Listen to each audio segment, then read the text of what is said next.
Hello students, let's start the topic chemical bonding. So first we will discuss the definition of chemical bonding. So basically chemical bonding is a kind of electrostatic attraction force. So you may define simply an electrostatic attraction force present between two ion element molecule is known as chemical bonding. जो definition हमने बोली उसको हम example में देखें। जैसे मान लीजिए हमने लिखा या हमने ये बोला कि an electrostatic attraction force present between two ion मतलब obviously positive ion and negative ion is known as chemical bonding. Definitely science के हिसाब से पॉजिटिव और नेगेटिव के बीच में अट्रैक्शन फोर्स लगेगा और जो यहाँ भी अट्रैक्शन फोर्स लगेगा उसी को हम क्या कहेंगे, केमिकल बॉन्डिंग कहेंगे।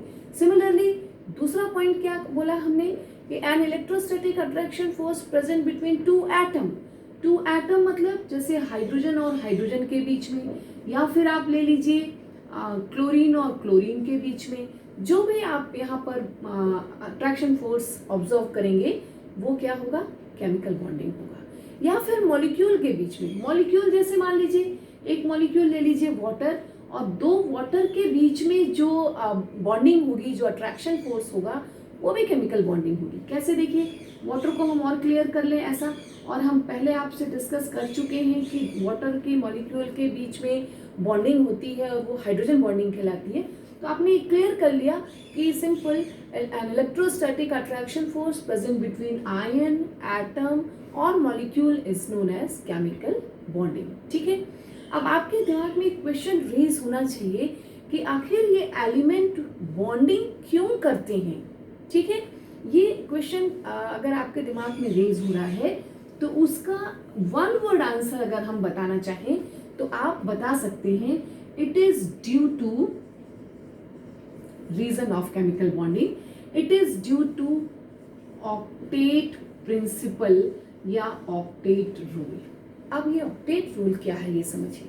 देखिए जैसे हमारी आपकी भी कुछ रिक्वायरमेंट है, हम उस रिक्वायरमेंट को फुलफिल करने के लिए एक्टिव रहते हैं। ठीक है, और जब रिक्वायरमेंट फुलफिल हो जाती है, हमारा टारगेट अचीव हो जाता है तो हम थोड़ा सा रिलैक्स फील करते हैं। ठीक है, सिमिलरली यहाँ पर एलिमेंट्स के भी अपनी रिक्वायरमेंट है। वो क्या, वो है कि उसके वैलेंस शेल में मीन्स आउटर मोस्ट शेल में कहीं से 8 इलेक्ट्रॉन आ जाए तो वो एक अपने आप को सेटिस्फाइड फील करता है और वो रिलैक्स होता है, इन द सेंस वो इनएक्टिव स्टेज में आ जाता है। इसको हम थोड़ा दूसरे तरह से समझें कि एलिमेंट के वैलेंस शेल में अगर ऑक्टेट फुलफिल हो जाता है तो वो नोबल गैस जैसा इलेक्ट्रॉनिक कॉन्फ़िगरेशन अटेन कर लेते हैं और फिर इनर्ट हो जाते हैं या फिर इनएक्टिव हो जाते हैं या फिर न्यूट्रल स्टेज में आ जाते हैं। ठीक है, अब इसके लिए इनका टारगेट क्या है, वैलेंस शेल में ऑक्टेट कंप्लीट करना या पूरे 8 इलेक्ट्रॉन को अचीव करना। अब इसको समझिए कैसे होगा।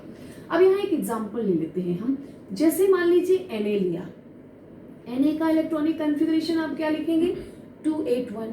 अब अगर सोडियम को अपना इलेक्ट्रॉनिक कॉन्फ़िगरेशन नोबल गैस जैसे बनाना है तो इसको क्या करना पड़ेगा, या तो ये कहीं से 7 इलेक्ट्रॉन बोरो करे, गेन करे, या फिर बेटर क्या होगा इसके लिए कि अपना 1 इलेक्ट्रॉन लूज कर दे और 28 उसके पूरे वैलेंस शेल में इलेक्ट्रॉन बच जाएंगे, 8 आउटर मोस्ट सेकंड हो जाएगा।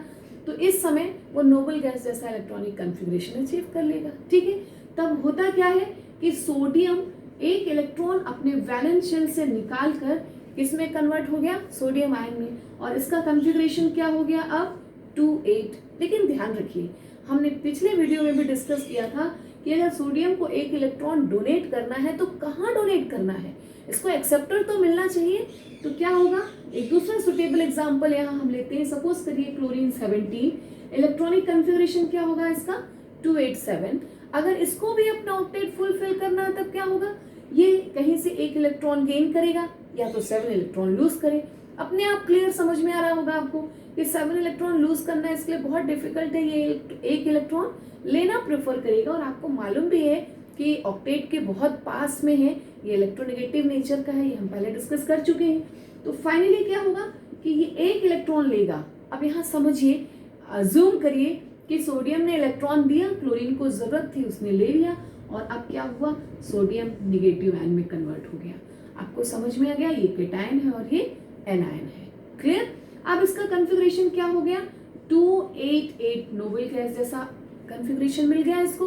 अब साइंस प्रूफ करता है पॉजिटिव और नेगेटिव के बीच में यहाँ जो अट्रैक्शन फोर्स बनेगा वही क्या होगा, केमिकल बॉन्डिंग होगा।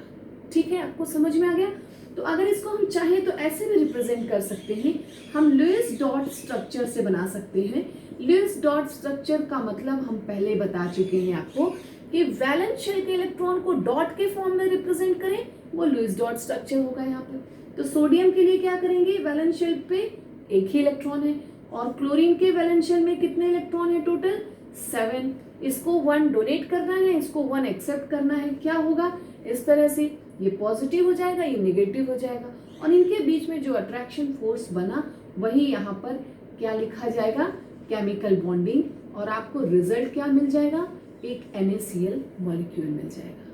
ठीक है, तो हमने आपको क्या बताया कि ऑक्टेट फुलफिल करने का जो ये टारगेट है, ये एक तो प्रोसेस यहाँ पर ये है कि इस तरह से इलेक्ट्रॉन डोनेट करके या एक्सेप्ट करके किया जा सकता है।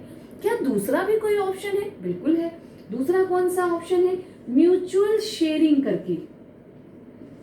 म्यूचुअल शेयरिंग करके, और म्यूचुअल शेयरिंग करने को हम केमिस्ट्री में क्या कहेंगे, कोवैलेंट शेयरिंग को अभी हम ले रहे हैं, बॉन्डिंग का नाम आपको नहीं दे रहे हैं।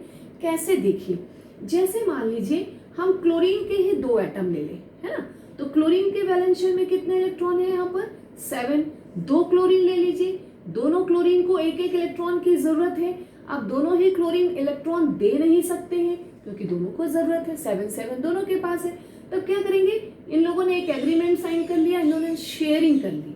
जब इसको जरूरत होगी इससे इलेक्ट्रॉन लेके ऑक्टेट फिल करेगा, अपना कंप्लीट करेगा, जब इसको जरूरत होगी तो ये इससे ले लेगा। मतलब दोनों के बीच में एक एक इलेक्ट्रॉन की म्यूचुअल शेयरिंग हो गई है। तो इस तरह से यहाँ पर शेयरिंग से भी ऑक्टेट फुलफिल हो रहा है। तो केमिकल बॉन्डिंग क्यों हुई, ऑक्टेट फुलफिल करने के लिए हुई। ठीक है, तो आयनों के बीच में भी आपने बॉन्डिंग देख ली, 2 एलिमेंट के बीच में भी बॉन्डिंग देख ली आपने। ठीक, तो इस तरह से ये बॉन्डिंग बनने का कॉन्सेप्ट है, इसीलिए ये बॉन्डिंग बनती है। अब आपके दिमाग में आना चाहिए क्वेश्चन कि केमिकल बॉन्डिंग कितने तरह की हो सकती है। देखिए, बेसिकली अगर हम टाइप्स देखें तो मेन 2 ही टाइप हम यहाँ डिस्कस कर सकते हैं। एक तो आयोनिक बॉन्डिंग, जो अभी हम यहाँ देख रहे थे, ये आयोनिक बॉन्डिंग का कॉन्सेप्ट हो गया, और दूसरा यहाँ जो हम देख रहे थे कोवैलेंट बॉन्डिंग या कोवैलेंट बॉन्ड, और आपको शायद मालूम होगा कि हम ये अलग अलग वीडियो में आपको डिस्कस कर चुके हैं। ठीक है, ये कोवैलेंट बॉन्ड हो गया। इसके अलावा भी बॉन्डिंग होती है, जैसे कोऑर्डिनेट बॉन्डिंग। कोऑर्डिनेट बॉन्डिंग एक नई तरह की बॉन्डिंग मैंने आपसे बताई। कोऑर्डिनेट बॉन्डिंग में क्या होगा, एक एग्जांपल ले लेते हैं हम यहाँ पर। जैसे मान लीजिए हम HNO3 लिखेंगे, तो HNO3 कैसे लिखेंगे, इसका स्ट्रक्चर ऐसा है।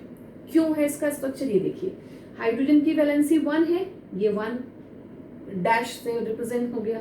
नाइट्रोजन की वैलेंसी जनरली 3 होती है, तो जब 3 देखेंगे आप, थोड़ी देर के लिए इसको आप हटाइए यहाँ से, सिर्फ इन 2 को और इसको काउंट कीजिए, 3 हो गई। लेकिन नाइट्रोजन पेंटावैलेंट भी हो सकता है। ठीक है, तब नाइट्रोजन के वैलेंस शेल में क्योंकि 5 इलेक्ट्रॉन है, इसने अपना ये लोन पेयर ऑफ इलेक्ट्रॉन किसको दे दिया है, ऑक्सीजन को, क्योंकि ऑक्सीजन को अपना ऑक्टेट फुलफिल करने के लिए 2 इलेक्ट्रॉन चाहिए, वैलेंस शेल में इसके 6 इलेक्ट्रॉन है।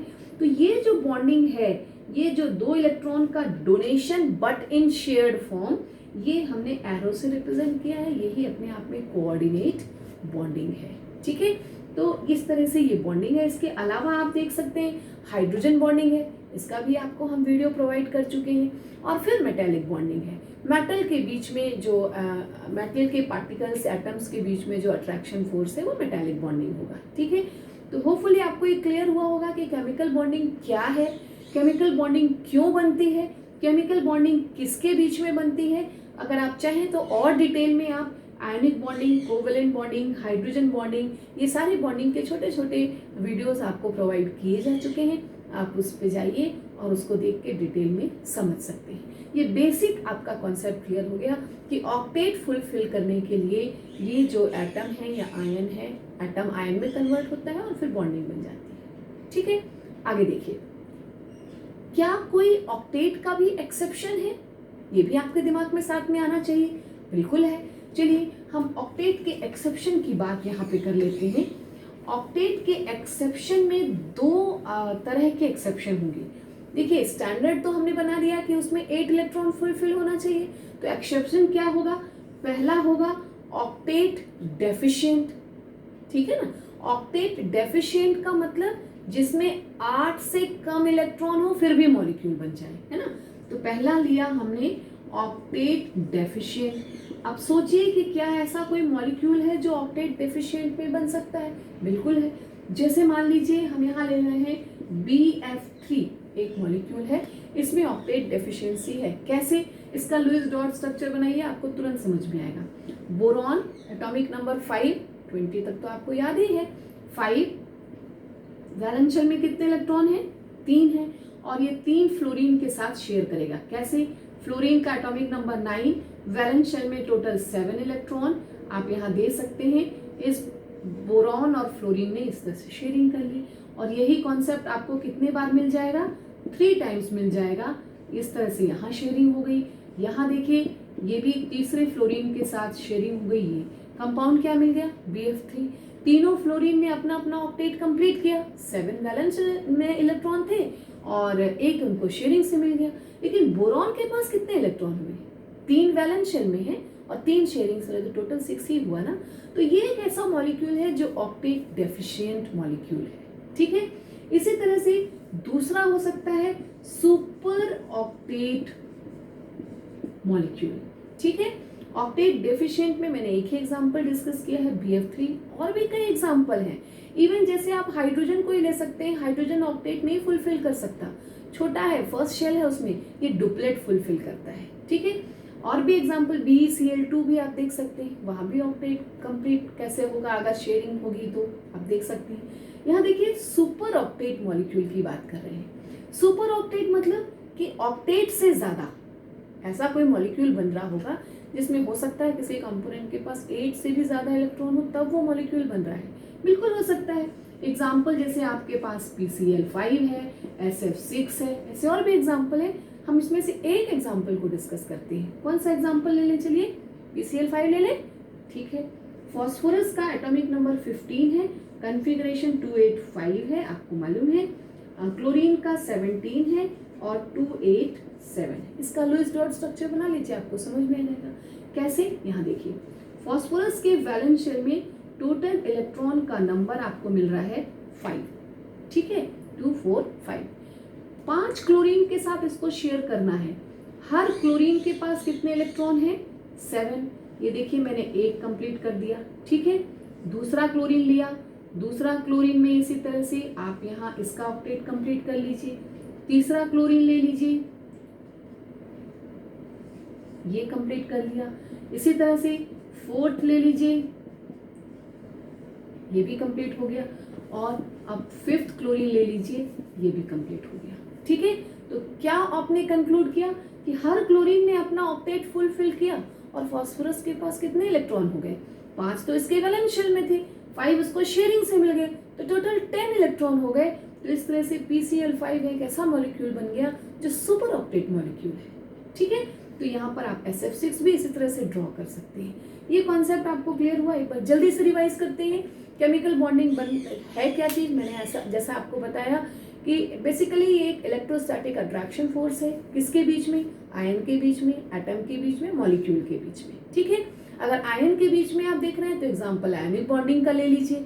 अगर आप एटम के बीच में देख रहे हैं तो कोवेलेंट बॉन्डिंग ले लीजिए। अगर आप मॉलिक्यूल के बीच में देख रहे हैं तो हाइड्रोजन बॉन्डिंग देख लीजिए। और तीनों का वीडियो आपको पहले प्रोवाइड किया जा चुका है, ठीक है। यहाँ देखिए क्वेश्चन ये रेज होता है कि बॉन्डिंग होती क्यों है। तो जैसे मैंने आपको बताया कि हर एलिमेंट की अपनी एक टारगेट है उसका अपना, और वो टारगेट क्या है कि अपनी वैलेंस शेल में अपना ऑक्टेट फुलफिल करेगा नोबल गैस का इलेक्ट्रॉनिक कॉन्फ़िगरेशन अटेन करने के लिए। तो क्या कर सकता है? या तो इलेक्ट्रॉन लूज करेगा, या इलेक्ट्रॉन गेन करेगा, या फिर शेयरिंग करेगा। अकॉर्डिंगली आपको टाइप ऑफ बॉन्डिंग मिल जाएगी, ठीक है। अब अगर ऑक्टेट प्रिंसिपल है वैलेंस शेल में 8 इलेक्ट्रॉन फुलफिल करने का कॉन्सेप्ट, तो क्या इसका कोई एक्सेप्शन भी है? बिल्कुल है। आप यहाँ देख सकते हैं, आपको मैंने एक्सेप्शन डिस्कस कर लिया कि ऑक्टेट डेफिशिएंट भी मॉलिक्यूल होते हैं और सुपर ऑक्टेट मॉलिक्यूल भी हो सकते हैं, ठीक है, आप इस तरह से और भी एग्जाम्पल सर्च के लिए उनको कैटेगराइज कीजिए और इस तरह से आपका कॉन्सेप्ट क्लियर हो जाएगा कि बॉन्डिंग कैसे बन रही है और बॉन्डिंग का क्या कॉन्सेप्ट है। ठीक है, यहाँ पर आपके पास जो बॉन्डिंग कंप्लीट होती है, तो आप अगर थोड़ा भी डाउट है तो सबसे पहले आप एक 20 तक के एटॉमिक नंबर को लर्न कीजिए, उनका इलेक्ट्रॉनिक कन्फिगरेशन देखिए और लुईस डॉट स्ट्रक्चर बनाने की प्रैक्टिस कीजिए। ऐसे और भी मॉलिक्यूल में ट्राई करेंगे, डेफिनेटली आपका ये प्रॉब्लम, ये डाउट क्लियर हो जाएगा। Okay, thank you, all the best.